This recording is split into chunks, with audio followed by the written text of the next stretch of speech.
अस्सलाम वालेकुम, welcome to my channel let's learn. मैं सर श्रीचंद और आज आप लोग के लिए जो मैं टॉपिक लाया हूँ अगेन वो भी मॉडल वर्ब ही है। पिछले लेक्चर में हमने कुछ मॉडल वर्ब पढ़े थे और बकाया आज हम पढ़ने जा रहे हैं वो है हमारा कुड, मस्ट और वुड। तो जनरली हमने मॉडल वर्ब में बारे में पढ़ा था कि भाई ये मूड को दिखाता है, ये मूड को दर्शाता है, मूड को शो करता है, ठीक है। और ये हमने क्या लिखा हुआ था कि भाई दिल की बात, जनरली ये दिल की बात करता है, फिर वो हमारे गुस्से की होती है या फिर हमारी सैडनेस की होती है, हैप्पीनेस की होती है, एडवाइस होती है, तो इन चीज़ों को शो करता है। वो होता है हमारा मूड, जिसको हम मॉडल वर्ब्स कहते हैं। तो ये जनरली जो भी मॉडल वर्ब्स हैं हमारे, ये वर्ब्स जो भी हैं ये सारे के सारे जो क्या करते हैं, मूड को शो करते हैं। ये मैन वर्ब तो काम नहीं होते, इस्तेमाल नहीं होते, पर ये हमारे मूड को शो करते हैं। अब इनको अच्छे से समझने का एक और बेहतरीन तरीका है, वो ये है कि हमारे फेशियल एक्सप्रेशन से हम इन चीज़ों को अच्छे से समझ पाएंगे। कैसे समझ पाएंगे? ये एक्सप्रेशन बड़ा कमाल करते हैं। लेट सपोज कि मैं सैड हूँ, मैं क्या करूँगा? ऐसे होगा। या मैं गुस्से में हूँ तो मैं ऐसा होगा। तो एक्सप्रेशन के थ्रू हम अच्छे से जान सकते हैं हमारे मॉडल वर्ब्स को। तो इस तरह से आपको समझने में और ज़्यादा आसानी होने वाली है। तो स्ट्रिक का इस्तेमाल करें और मॉडल वर्ब्स को समझने में और आसानी पाएं। टॉपिक स्टार्ट करने से पहले सब व्यूअर से गुजारिश है कि वीडियो को ज़रूर लाइक कर दें और नए आने वाले व्यूअर से गुजारिश है कि अगर मेरे चैनल को अभी तक सब्सक्राइब नहीं किया तो प्लीज़ सब्सक्राइब कर दें।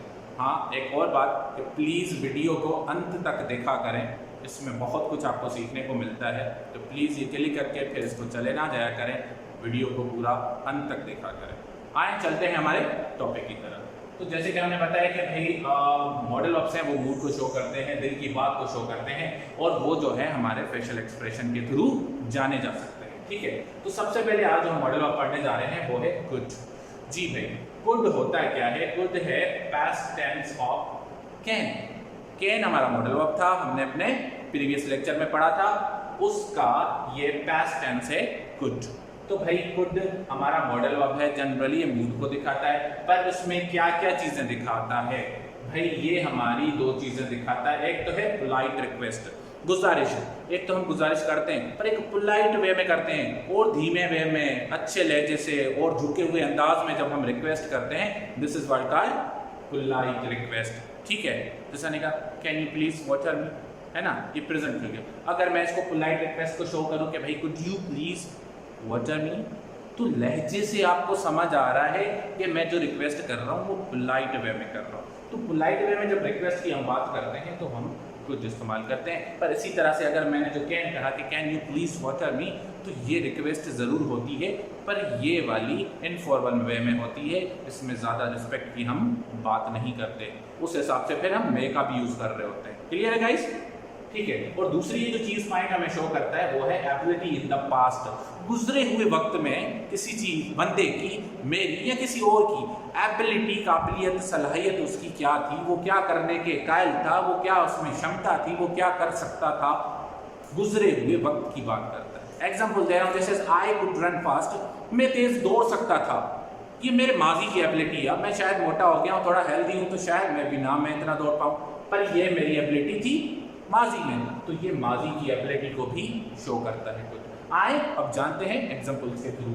सबसे पहले मैंने यहाँ एग्जांपल लिखा हुआ है, could you buy me a gift please, क्या आप मुझे गिफ्ट खरीद दे सकते हैं? समझ आ रही है ना? अगेन रिपीट करता हूँ, could you please buy me a gift please, क्या आप मुझे गिफ्ट लेके दे सकते हैं, मेहरबानी करके खरीद दे सकते हैं। तो जो रिक्वेस्ट मैं कर रहा हूँ, ये इल्तिजा कर रहा हूँ, जो तू ये ऑब्वियसली मेरा काम है, मैं रिक्वेस्ट कर रहा हूँ, गिफ्ट चाहता हूँ, तो रिक्वेस्ट तो बनती है भाई, वो पोलाइट होनी चाहिए, है ना। दूसरा जुमला देखते हैं, could you please leave me alone, अगर मैं अपसेट हूँ या रेस्ट करना चाहता हूँ कुछ भी, तो मैं पोलाइट रिक्वेस्ट कर रहा हूँ, क्या मुझे आप अकेला छोड़ सकते हैं। तो ये पोलाइट वे में रिक्वेस्ट करने को जाहिर कर रहे हैं दोनों हमारे जुमले। क्लियर हो रहा है ना गाइस? अब आगे बढ़ते हैं। तीसरा जुमला है, I could run fast, I could run fast, वही जो थोड़ी देर पहले मैंने बताया कि मैं तेज दौड़ सकता था, ये मेरी एबिलिटी इन द पास्ट थी, अब कुछ रीजंस की वजह से शायद मैं नहीं दौड़ पा रहा। तो ये जो जुमला है हमारे पास्ट में मेरी एबिलिटी को दर्शा रहा है, शो कर रहा है। समझ आ रही है ना बात? अब एक और जुमला जान लेते हैं, कह रहा है ही कुड वर्क हार्ड, वो मेहनत कर सकता था, उसने की नहीं, पर वो मेहनत कर सकता था, उसमें वो क्षमता थी, उसमें वो एबिलिटी थी, पर उसने की नहीं। बेचारा फेल होता, पर कोरोना ने बचा लिया, इस बार पेपर हुए ही नहीं। तो हमेशा ऐसा नहीं चलना है, तो मेहनत करनी चाहिए। समझ आ रहा है ना गाइस? चले बढ़ते हैं हमारे एक और मॉडल वर्ब की तरफ, जो कि है हमारा मस्ट। अब आप इस वर्ड को गौर करें, क्या कह रहे हैं? मस्ट, जरूर। तो भाई इस वर्ड से ही हमें पता लग रहा है कि ये वो मॉडल वर्ब है कि जिसमें करना ही करने वाली बात, इसमें हाँ या ना की तो बात ही नहीं होनी है। इसमें करना है एट एनी कॉस्ट, बस हाँ करना है, ना वाला जवाब है ही नहीं। एक ही जवाब है, वो क्या है? करना है। जैसे टीचर हमें कह देती है at any cost you have to complete your copy tomorrow, otherwise you will get punishment. मतलब आपको ये कॉपी पूरी करनी ही करनी है किसी भी सूरत में, नहीं तो कल आपको पनिशमेंट होने वाली है। तो मस्ट में हम जब भी बात करें तो इसमें ऑप्शन दूसरा रहता ही नहीं, सिर्फ और सिर्फ क्या? हाँ करना ही करना है। ठीक है, अब ये मॉडल वर्ब जो मस्ट है हमारा, ये दिखाता है एक तो भाई कंपल्शन को शो करता है। किसको शो करता है? ये कंपल्शन को दिखाता है। सेम वे स्ट्रॉन्ग ऑब्लिगेशन भी वही बात है। कंपल्शन हमारी मजबूरियां, स्ट्रॉन्ग ऑब्लिगेशन हमारा फर्जियां, जमानत होती है। ठीक है, फिर तीसरी चीज ये क्या कह रहा है कि भाई ये प्रोबेबिलिटी को शो करता है, ये इम्कानात को शो करता है। प्रोबेबिलिटी क्या होता है? हमारा एक अंदाजा होता है किसी चीज को अप्रोच करने का, उस चीज का हम अंदाजा लगाते हैं। तो इन चीजों को ये मस्ट हमारा जो है शो करता है। कैसे करता है? आए एग्जांपल के थ्रू जानते हैं। सबसे पहले मैंने यहाँ एग्जांपल दिया हुआ है, he must apologise for his harsh words.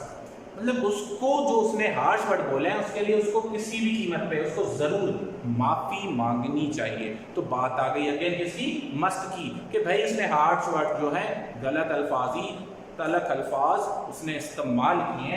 अब बनता है कि वो क्या करे? किसी भी सूरत में जरूर वो क्या करे? अपोलोजाइज करे, माफी मांगे। क्लियर हो रहा है ना? तो बात करें कि हाँ यस नो की तो बात नहीं है, जरूर उसको करना ही करना है। ठीक है, फिर आए जानते हैं दूसरा एग्जांपल हमारा क्या कह रहा है। He must be at home, उसको घर होना चाहिए, वो घर होगा। तो ये किस चीज को शो कर रहा है? प्रोबेबिलिटी को शो कर रहा है, वो उस इम्कानात को शो कर रहा है। समझ आ रही है बात कि यार वो घर होगा, उसको घर होना चाहिए। तो किसको शो कर रहा है? प्रोबेबिलिटी को शो कर रहा है। आइए तीसरा एग्जांपल देख लेते हैं। कह रहा है यू मस्ट रिस्पेक्ट एल्डर्स, आपको बड़ों की इज्जत करनी चाहिए। ये ड्यू है, ये डन है, ये इसमें कोई यस नो की बात नहीं होनी है। ऑफकोर्स हमें बड़ों की इज्जत करनी चाहिए होती है। तो इसमें यस नो की तो बात ही नहीं है, इसमें सिंपली हमें ऑबे करना होता है, हमें मानना होता है। तो अगेन बात हो रही है कि ना वहाँ की बात नहीं है, भाई करना ही करना है। तो ऑफकोर्स हमें बड़ों की रिस्पेक्ट करनी है। यहाँ हमारे स्ट्रॉन्ग ऑब्लिगेशन की बात हो रही है, हमारे फर्ज की बात हो रही है। तो गाइस इन जुमलों से आपको क्लियर हो रहा है कि मस्ट किस किस तरह से हमारा यूज होता है। आगे बढ़ते हैं हमारे तीसरे मॉडल वर्ब पे, जो कि है वुड। ये वुड WOOD लकड़ी को कहते हैं, पर ये WOULD वुड, ये हमारा एक मॉडल वर्ब है। अब ये क्या दिखाता है? ये हमें दिखाता है एक तो पास्ट हैबिट को शो करता है, और दूसरा हमारा पोलाइट रिक्वेस्ट प्लस विश। अगर आप कहेंगे कि भाई पोलाइट रिक्वेस्ट तो हमारे वुड ने भी वही करना था काम, तो फिर वुड भी वही कर रहा है, तो फर्क क्या है? भाई सिंपल है, फर्क ये है कि ये पोलाइट रिक्वेस्ट प्लस विश की बात करता है, इसमें हम विश की बात करेंगे। क्लियर हो रहा है ना? वहाँ पोलाइट रिक्वेस्ट होगी, यहाँ पोलाइट रिक्वेस्ट प्लस विश, ख्वाहिश की बात हम कर रहे हैं। और दूसरा हम कौन सी बात कर रहे हैं भाई? दूसरा हम बात करें पास्ट हैबिट की। और तीसरी एक और पॉइंट है, वो क्या कह रहे हैं? Unreal situation. तीसरी पॉइंट ये है कि भाई जो हमारा वुड है ये अनरियल सिचुएशन को भी शो करता है। मतलब वो सिचुएशन जो है ही नहीं, उसका कोई वजूद है ही नहीं, बस वो ख्याली पुलाव जिसे हम कहते हैं, वही बात हम कह रहे हैं कि अनरियल सिचुएशन, जो सिचुएशन है ही नहीं, हम उसकी बात कर रहे होते हैं। तो उसमें हम वुड यूज करते हैं। कैसे करते हैं? तीनों के हम एग्जाम्पल जान लेते हैं। तो सबसे पहले यहाँ मैंने एग्जाम्पल लिखा हुआ है, वुड यू लाइक समथिंग, क्या आप कुछ लेना पसंद करेंगे? Again would you like something, क्या आप कुछ लेना पसंद करेंगे? तो यहाँ हम क्या बात कर रहे हैं? लाइक रिक्वेस्ट कर रहे हैं, उसमें ख्वाहिश की जाहिर हम बात कर रहे हैं, ख्वाहिश को हम जाहिर कर रहे हैं। फिर आते हैं दूसरे जुमले पे, आई वुड प्ले क्रिकेट। ये किसको? पास्ट की हैबिट की बात कर रहा है। वहां पास्ट की क्या कर रहा था? एबिलिटी की बात कर रहा था खुद। ये पास्ट के हैबिट की बात कर रहे थे कि माजी में किसकी क्या हैबिट थी। जब सपोज मैंने यहाँ लिखा हुआ है कि आई वुड प्ले क्रिकेट, मैं क्रिकेट खेलता था, मेरी हैबिट थी मैं क्रिकेट खेलता था, पढ़ना कम और खेलना ज़्यादा होता था, पिटाई भी कभी कभार हो जाती थी पर काम चल जाता था अल्हम्दुलिल्लाह। तो क्लियर हो रहा है ना भाई? ठीक है, आखिरी एग्जाम्पल देख लेते हैं। वो कह रहा है I would go to London but I have no. भाई मैं लंदन जाता पर मेरे पास पैसे ही नहीं है। भाई वही अनरियल सिचुएशन आ गई, पैसे है नहीं, बातें हम लंदन की कर रहे हैं तो कैसे होगा भाई, है ना? हमारी औकात है नहीं, ख्वाब हमारे बड़े बड़े हैं। तो जब कोई चीज़ रियल में है नहीं और हम बस राड़े मार रहे हैं, बहुत कुछ है ना फेंक रहे हैं, तो इस वाली सिचुएशन को हम जिसको कहते हैं this is what called unreal situation, और इसी सिचुएशन को भी वुड हमारा शो करता है।